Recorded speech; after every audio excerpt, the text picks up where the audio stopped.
তবে যেটার কথা বেশি এসেছে সেটা আপনাকে আমাকে মানতে হবে, নামাজের কথাও মানতে হবে। তবে আমাদের সমাজটা এখন চাটুকারিতা দিয়ে চলতেছে। আমাদের দেশটা কি দিয়ে চলতেছে? চাটুকারিতা। যে আমাদের সমাজে চাটুকারিতা করতে পারে সেই সমাজে টিকে থাকতে পারে। সমাজে যে মিথ্যা কথা বলতে পারে সেই সমাজে টিকে থাকতে পারে। যে বেশি তেল মারতে পারে সেই সমাজের বুকে, দেশের বুকে বড় বড় পদ পায়। কথা বলেন ঠিক কিনা? কিন্তু আপনি একটা মিথ্যা কথা বলে অপর মানুষকে আপনি কষ্ট দিচ্ছেন। আপনি নিজের সম্পর্কে আগে চিন্তা করুন যে আপনি মিথ্যা বলার কারণে অমুক ব্যক্তি কষ্ট পাচ্ছেন। এই জন্য তো এই বিষয়ে একটি হাদিসও আজকে তেলাওয়াত করেছি, পাঠ করেছি। আল মুসলিমু মান সালিমাল মুসলিমুনা মিন লিসানিহি ওয়া ইয়াদিহি।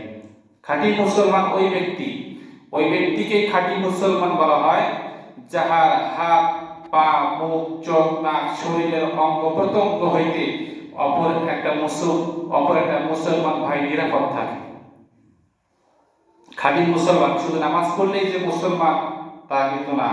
নামাজ পড়লেই তাকে মুসলিম বলা যাবে না। তার নামাজ, তার জীবনের প্রত্যেকটা চলার ক্ষেত্রে হতে হবে রাসূলের আদর্শ, আল্লাহ তাআলার কোরআন এবং কোরআন সুন্নাহ মোতাবেক তার প্রত্যেকটা জীবনের চলার প্রত্যেকটা পদে পদে তার রাসূলের সুন্নাতের অনুসারী হতে হবে। তাহলে সে প্রকৃতপক্ষে মুসলিম। সুতরাং আপনি আপনার নিজের জবানের কারণে নিজের জবান দিয়ে অপর মুসলিম ভাইকে আপনি কষ্ট দিচ্ছেন। কোন মিথ্যা কথা বলে তাকে আপনি ফাঁসানোর জন্য চেষ্টা করছেন। কোন মিথ্যা কথা বলে তার নামে আপনি বদনাম চাপিয়ে দিচ্ছেন। আগে নিজের সম্পর্কে চিন্তা করুন আপনি কতটা ভালো, আমি কতটা ভালো। আমার সম্পর্কে আমাকে আগে চিন্তা করতে হবে। কেননা খাঁটি মুসলমান কোন ব্যক্তি? ওই ব্যক্তি যাহার হাত, মুখ হইতে অপর মুসলমান নিরাপদ থাকে। আপনি যে কোনো মিথ্যা কথার মাধ্যমে কোনো মুসলিম ভাইকে কষ্ট দিলেন, যদি কষ্ট দিয়েই থাকেন, তাহলে যে হাদিসের সঙ্গে আপনার আমার বাস্তব জীবনের কোনো মিল নাই। কথা বলেন ঠিক কিনা? আপনার আমার বাস্তব জীবনের কোনো মিল নাই। আল্লাহ রাসূল তো বলে গিয়েছেন যে কোনো মানুষকে কষ্ট দেওয়া যাবে না, কোনো মানুষকে কষ্ট দেওয়া যাবে না। আল্লাহ রাসূল সাল্লাল্লাহু আলাইহি ওয়াসাল্লাম এই আদর্শ শিখে গেছেন, এই আদর্শ আপনাকে আমাকে দিয়ে গেছেন যে কোরআন সুন্নাহকে আঁকড়িয়ে ধরতে হবে, তাহলে তোমরা পথভ্রষ্ট হবে না। তবে কোরআন সুন্নাহর মধ্যে কি এটা লেখা আছে যে মিথ্যা বলতে হবে কিংবা অপর ব্যক্তির নামে মিথ্যা অপবাদ চাপিয়ে দিতে হবে? এটা লেখা আছে? জি না, এটা লেখা নাই। কোরআন সুন্নাহর মধ্যে লেখা আছে যে তোমরা যদি কোরআন সুন্নাহকে আঁকড়িয়ে ধরতে পারো, যদি সেই কোরআন সুন্নাহর মধ্যে যেটা লেখা আছে, যে হাদিস, সহিহ হাদিসগুলো লেখা আছে, কোরআনের মধ্যে কি লেখা আছে, এগুলো যদি আপনি আমি মেনে চলতে পারি, তাহলে আপনি আমি পথভ্রষ্ট হব না। কে বলে গেছেন? আল্লাহ রাসূল সাল্লাল্লাহু আলাইহি ওয়াসাল্লাম। সুতরাং অপরের নামে মিথ্যা অপবাদ চাপিয়ে দেওয়ার আগে নিজের সম্পর্কে চিন্তা করুন এবং সব সময় চিন্তা ফিকির করবেন আপনার মুখের দ্বারা, আপনার জবানের একটা বাক্য দ্বারা যে অপর ভাই কষ্ট পাবে, এটা যেন কখনো না হয়। নিজের সম্পর্কে চিন্তা করে, নিজের আমল সম্পর্কে চিন্তা করুন। আপনার কথার কারণে যদি কোনো ভাই কষ্ট পেয়ে থাকেন, তাহলে আপনার জীবনের আমলগুলো এমনকি বরবাদ হয়ে যেতে পারে। আল্লাহ তাআলা আমাদের সকলকে মিথ্যা থেকে হেফাজত করেন। সকলে পড়ে আমিন। পবিত্র কুরআনুল কারীমের আয়াত, ফাযকুরুনি আযকুরুকুম ওয়াশকুরুনি ওয়ালা তাকফুরুন, যেটা নামাজের মধ্যে মাঝে মধ্যে তেলাওয়াত করা হয়।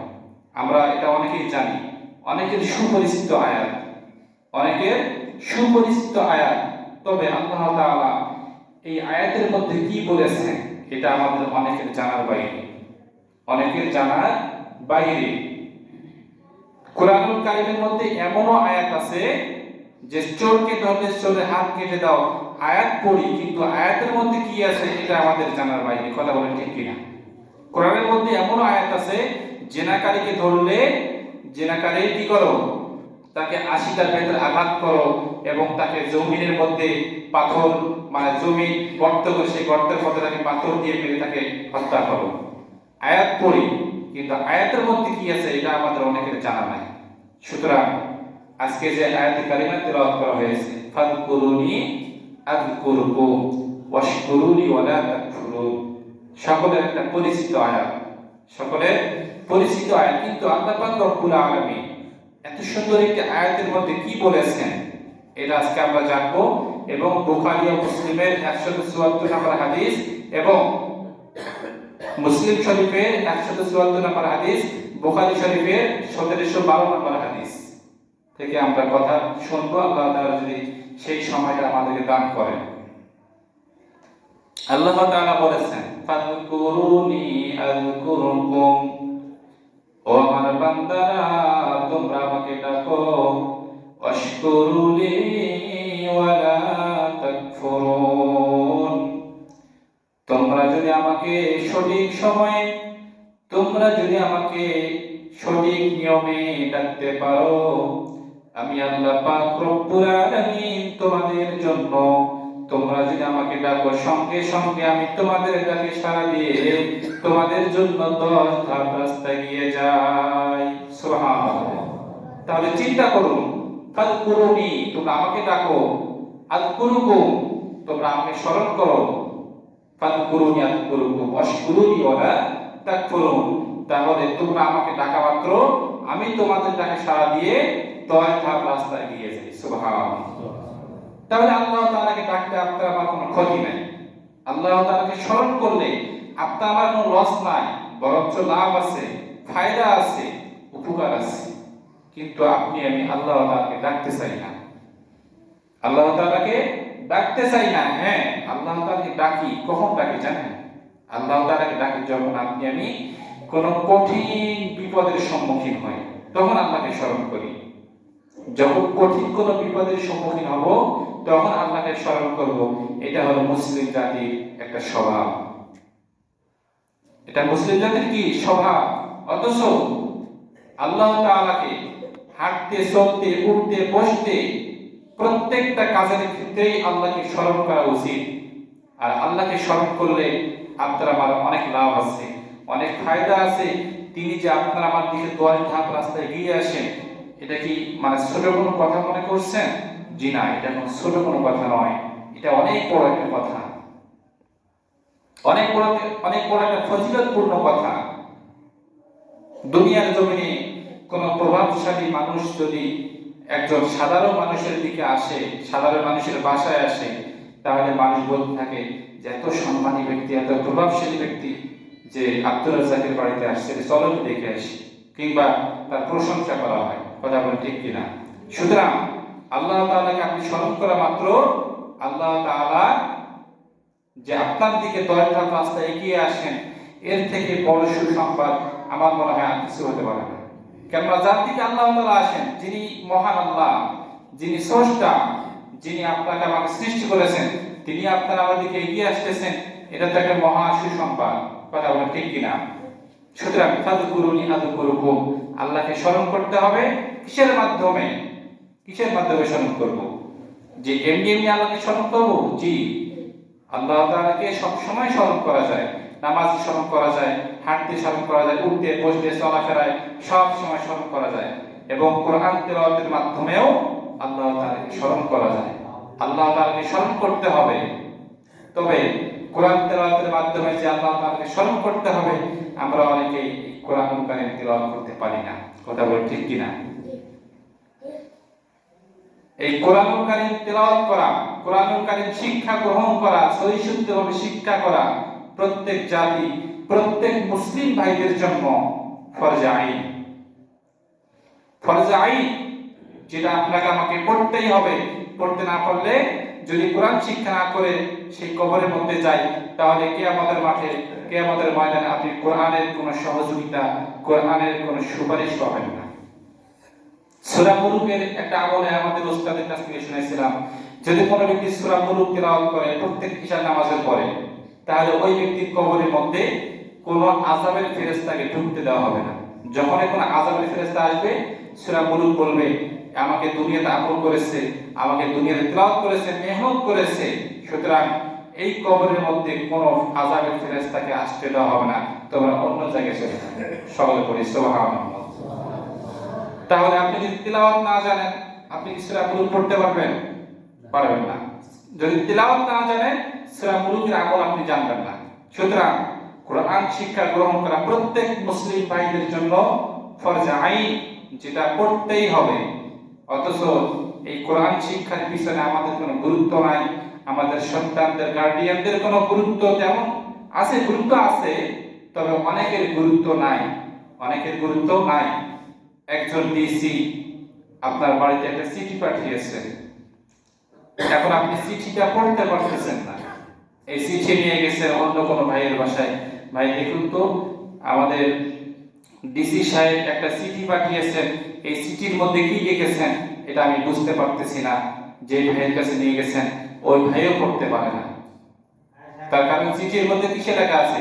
ইংরেজিতে লেখা আছে, ইংরেজি ওই ভাই কি পড়তে পারে না। ওই ভাইয়ের কাছ থেকে আরেকজন ভাইয়ের কাছে নিয়ে গেছেন, ওই ভাইও পড়তে পারতেছেন না। এখন চিঠি নিয়ে যাইতে এরকম 10-12 জন ভাইয়ের কাছে নিয়ে যাওয়া পর্যন্ত রাত হয়ে গেছে, গভীর রাত হয়ে গেছে। এবং শেষ পর্যন্ত আপনি আবার ওই ডিসির কাছে চলে গেছেন, ডিসি ভাই আপনি এই চিঠির মধ্যে কি লিখেছেন আমাকে, আমার অনেক ছটফট লাগতেছে, এই চিঠির মধ্যে কি লিখেছেন? আমার জমি জমা কি লিখে নিয়েছেন, নাকি আমার মেয়েকে বিবাহ করছেন, কি করছেন? এই চিঠির মধ্যে কি লিখেছেন? এই চিঠি পাওয়ার পরে আমাদের ছটফট শুরু হয়ে যায়, কথা বলেন ঠিক কিনা? কিন্তু চিঠির মধ্যে কি লিখেছেন এটা আপনি পড়তে না পারার কারণে আপনি অসংখ্য ব্যক্তিদের কাছে যাচ্ছেন যে দেখুন এই চিঠির মধ্যে কি লেখা আছে। কিন্তু একজন ডিসির চিঠি পাওয়ার পরে যদি এরকম ছটফট করি আমরা, তাহলে যিনি ডিসি মহা ডিসি বিশ্ব ডিসি, যিনি আপনারা আমার কাছে একটা চিঠি পাঠিয়েছেন, এই চিঠি নিয়ে আমরা কয়জনের কাছে গিয়েছিলাম বলেন? গিয়েছিলাম কোনদিন যে ভাই দেখুন তো আল্লাহ তাআলা একজন যিনি বিশ্ব ডিসি, সারা পৃথিবীর ডিসি, সারা বিশ্বের একজন ডিসি, এই ডিসি এই এই কোরআনের মধ্যে এই চিঠির মধ্যে কি লিখেছেন আমাকে একটু পড়ে শোনান। গিয়েছিলাম কোনদিন? কোন আলেমের কাছে গিয়েছিলাম? কোন ওস্তাদের কাছে যাইনি, কোন আলেমের কাছে যাইনি, যারা পড়তে পারে তাদের কাছেও যাইনি। তাহলে গুরুত্ব দিলাম কাকে? দুনিয়ার ডিসি। অথচ যে ডিসি আল্লাহ তাআলার কাছে অনুপরিমাণ কোন দাম নাই। আমাদের উচিত ছিল আল্লাহ তাআলা যে চিঠি দিয়েছেন এই চিঠিটা আপনি আমি পড়া এবং অপরকে শিক্ষা দান করা, পাঠদান করা। অথচ এই চিঠি আমার মনে হয় প্রত্যেকের বাড়িতে আছে, কম বেশি প্রত্যেকের বাড়িতে আছে না? অবশ্যই আছে। অথচ এই চিঠির ভিতরে কি লেখা আছে এটা আপনি আমি জানার কোনো গুরুত্ব মনে করি না, জানার কোনো গুরুত্ব মনে করি না। এই চিঠির উপরে যে একটা কাপড় থাকে, কোরআন শরীফের উপরে একটা কাপড় থাকে না ভাই? একটা কাপড় থাকে, দেখা যায়। এই কাপড়কে সপ্তাহে, মাসে, বছরে পরিষ্কার করা হয় না। আমি কি কথা ভুল বললাম? জি না, বাস্তব কথা বলছি। এই কোরআন শরীফের উপরে যে কাপড়টি থাকে, এই কাপড়কে সপ্তাহে, বছরে, মাসে পরিষ্কার করা হয় না। অথচ আমার শরীরে যে কাপড়টি আছে এটা প্রতিদিন পরিষ্কার করি, সপ্তাহে 2-3 বার পরিষ্কার করি। এরকম নজির আছে না? নাই? অবশ্যই আছে। তাহলে গুরুত্ব দিলাম কাকে? আমাদের নিজের শরীরের যে পোশাক আছে এগুলোকে আমরা বেশি করে গুরুত্ব দিচ্ছি। হ্যাঁ, গুরুত্ব দিতে হবে। এই চিঠির উপরে, এই কোরআনুল কারীমের উপরে যে কাপড়টি আছে এটাকে পরিষ্কার করার জন্য গুরুত্ব দিতে হবে। আমাদের স্ত্রীদেরকে বলতে হবে কোরআন শরীফের উপরে যে কাপড়টি আছে এটা পরিষ্কার করে দাও। কেননা যে ব্যক্তি কোরআনের খাদেম হতে পারবে সে বড় সৌভাগ্যবান। যে ব্যক্তি কোরআনের ময়লা দূর কোরআনের উপরে ময়লা যে ব্যক্তি পরিষ্কার করে দিতে পারবে তার জন্য জান্নাতের পথ পরিষ্কার করে দেওয়া হবে। তার কত বড় ফজিলতপূর্ণ বক্তৃতা। আসলে সময় সংকীর্ণতার কারণে যে মুসলিম শরীফ এবং বুখারী শরীফ থেকে একটি আলোচনা যুক্ত করেছিলাম, সে আলোচনা আজকে করা হলো না। আল্লাহ তাআলা যদি হায়াতে তৈয়্যিবা দান করেন, আগামী সপ্তাহে এই মুসলিম শরীফ এবং বুখারী শরীফ থেকে কিছু কথা হবে ইনশাআল্লাহ। আপনারা সকলেই মসজিদে আগে আসার জন্য চেষ্টা করবেন, কেননা ছোট দিন, ঠিক আছে না? ছোট দিন একটু আগে ভাগে আসবেন। হ্যাঁ, আজানের আগে আসার চেষ্টা করবেন। আজানের আগে আসতে না পারলে আজানের পরে অবশ্যই আসবেন। হ্যাঁ, ওই দিন একটু কাজগুলো আগে থেকে, আপনি যদি সকাল থেকে প্রস্তুতি নেন যে আমি 12:30 মসজিদে যাব, আপনি সকাল থেকে প্রস্তুতি নিলে আপনার কাজগুলো ওইরকমভাবে গোছানো হবে, হাতের মধ্যে আপনি একটা রুটিন করে নেবেন। ওইরকম কাজগুলো করে আপনি আমি যেন সকলেই আগে ভাগে মসজিদে আসতে পারি। আল্লাহ তাআলা আমাদের সকলকে আগে মসজিদে আসার তৌফিক দান করবে, সকলে করে আমিন। আজকে যে আলোচনাগুলো হয়েছে, আলোচনাগুলো যেন আমরা সকলেই আমাদের এই বাস্তব জীবনে যেন আমল করতে পারি।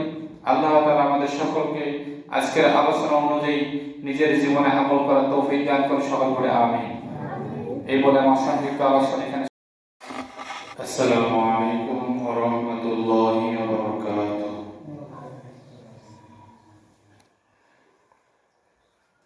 الحمد لله الذي جعل الشمس والقمر بحسبان والنجم والشجر يسجدان وفضل زمانا على زمان كما فضل مكانا على مكان وإنسانا على إنسان ونشهد أن لا إله إلا الله وحده لا شريك له ونشهد أن سيدنا وسندنا وحبيب ربنا وطبيب قلوبنا ومولانا محمدا عبده ورسوله الذي أرسله بالحق بشيرا ونذيرا وداعيا إلى الله بإذنه وسراجا وقمرا منيرا. فقد قال الله تعالى في كلامه المجيد وفرقان الحميد. সকলেই জবান খুলে পড়ি আউযু বিল্লাহি মিনাশ শাইতানির রাজীম। বিসমিল্লাহির